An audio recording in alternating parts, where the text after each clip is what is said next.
पहेलियाँ। एक दिन एक घमंडी अंग्रेज दरबार पधारा और बादशाह के सामने आके अकड़ कर खड़े हो गया।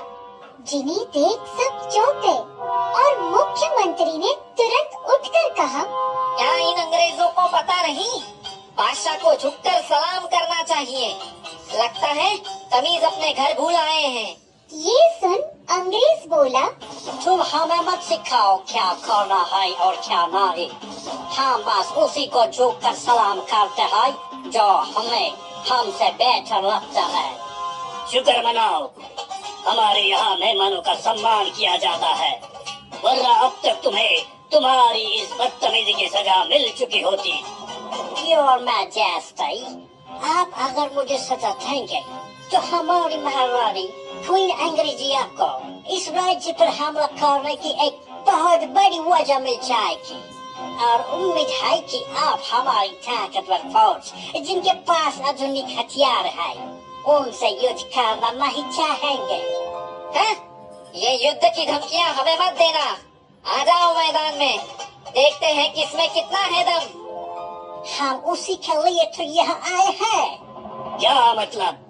मतलब ये, हथियार से ज्यादा ताकत होशियारी में होती है और हम ये देखना चाहते हैं कि तुम्हारे राज्य के लोग हमसे ज्यादा होशियार है या नहीं। और वो तुम कैसे साबित करोगे?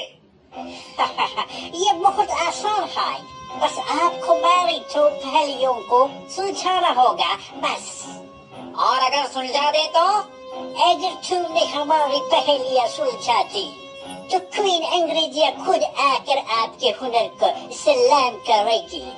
लेकिन अगर तुम पहेलियाँ नहीं सुलझा पाए तो आपको हर महीने हमें 3 गुना लगा देना होगा। ये सुन तो सारे दरबार में हड़बड़ी सी मच गई और बादशाह सोच में पड़ गए। तो बोलो, शर्त मंजूर है या नहीं? और उस वक्त वहाँ बैठे बीरबल खड़े हुए और बोले, हमें ये शर्त मंजूर है। ये क्या कह रहे हो बीरबल? भला हम इन अंग्रेजों की बातें क्यों माने? हम इनसे डरते हैं क्या? बात डर की नहीं है मुख्यमंत्री जी, बात आत्मसम्मान की है। इन्होंने बादशाह अकबर के सामने जो गुस्ताखी की है उसकी सजा यही होगी कि ये जिले-इलाही को सलाम करे, तभी हमारे आत्मसम्मान की जीत होगी। महाराज, आप मुझ पर भरोसा कीजिए, मैं इनकी पहेलियाँ सुलझा दूंगा। और अगर नहीं सुलझा पाए तो तुम्हारी एक गलती से हमें 3 गुना लगान देना होगा। हमारे पास और कोई चारा नहीं है मुख्यमंत्री जी।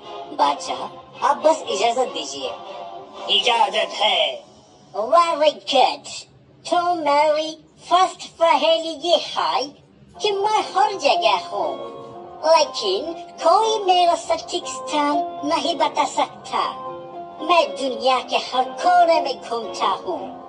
मैं वो भी जगहों में जा सकता हूँ जहाँ कोई और नहीं पहुँच सकता। मेरी आवाज सीमाहीन है। मैं आकाश में भी घूम सकता हूँ। जल और पृथ्वी भी मेरी हाजिरी पर कांपते हैं। अगर मैं चाहूँ तो बड़े पेड़ को भी उखाड़ सकता हूँ। कोई मुझे पकड़ नहीं सकता, कोई मुझे देख भी नहीं सकता। फिर भी मैं दुनिया के लिए अनिवार्य हूँ। अब बताओ मैं कौन हूँ? ये तो आपने काफी आसान पहेली पूछ ली। इसका जवाब है हवा, जो है सब जगह, तूफानों में करती है चीजें तबाह, फिर भी दुनिया के लिए है एक दवा। मरहबा मरहबा।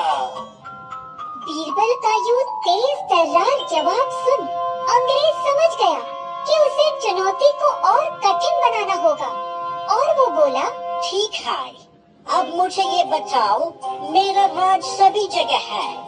मेरी गति मेरे दोस्त की तरह तेज है। कोई भी जो बिना मेरे नहीं रह सकता। मैं एक बक्से में बंद हूँ। अब बताओ मैं कौन हूँ? इस बार तो बीरबल भी सोच में पड़ गए और अंग्रेज मन ही मन मुस्कुरा उठा। बादशाह अकबर और दरबारियों को लगा कि अब तो उन्हें 3 गुना लगान देना ही होगा।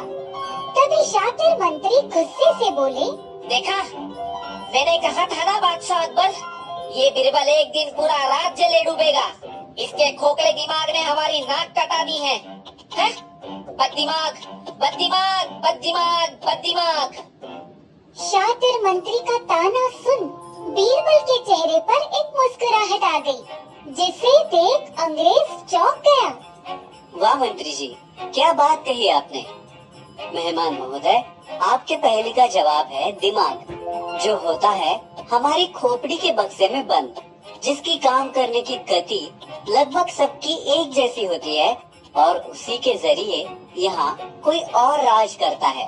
ये सुन अंग्रेज पहले तो चौंक गया और फिर मुस्कुराते हुए बोला, ये जवाब सही है, योर मैजेस्टी। आपको और आपके राज्य के लोगों को मेरा सलाम। ये देख सारे लोग तालियां बजाने लगे और रात जब आई अंग्रेजी मुसीबत कुछ वक्त के लिए टल गई। तो आज हमने ये सीखा कि शक्ति से ज्यादा युक्ति श्रेष्ठ होती है।